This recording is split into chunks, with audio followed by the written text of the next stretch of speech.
Put a finger down if you had a classmate that you met between 2009 and 2013 that became real cool.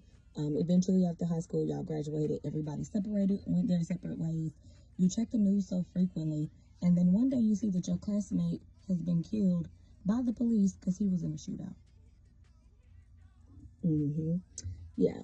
So this is a story about Anthony Orlando Bowers. Okay. So this is a story about one of my classmates. His name is Anthony Orlando Bowers. Now, it's a lot going on in this story, so I'm gonna let you hear the news clip, and then I'm gonna explain to you a little bit better what kind of happened. Breaking tonight, an Asheville man wanted on 14 charges died after a shootout with police in Tennessee. Anthony Bowers was wanted by Asheville police after a hit and run that seriously injured an officer in December. Greenville, Tennessee police shot and killed Bowers on Sunday.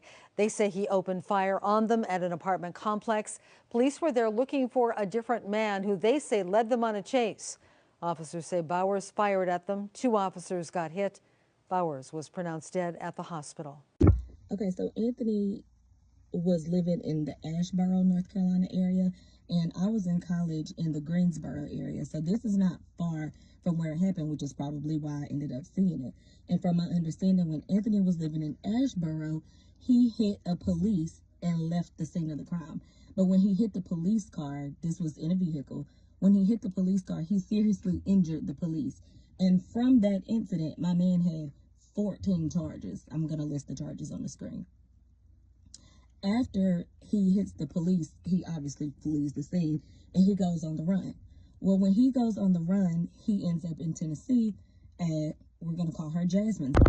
Once he gets to Jasmine's house, this is like his hideout area. So like he's here, like he's hiding out, nothing's going on. He's chilling, he's laying low.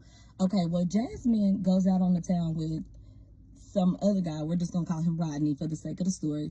And her and Rodney are getting pulled over by the police. But Rodney is driving and he's deciding, well, I'm not going to stop. So he didn't stop.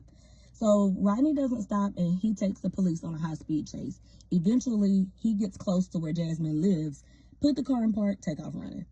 Well, when he gets out and take off running, the police come ask Jasmine, you know, all these questions about who the guy is, but Jasmine never gives a name of the guy who left or anything else. She just says, this is my information. When they get her information, they tell her, okay, do you give us consent to search your house? She says yes. Mind you, Anthony is at this house and don't know anything about all of this.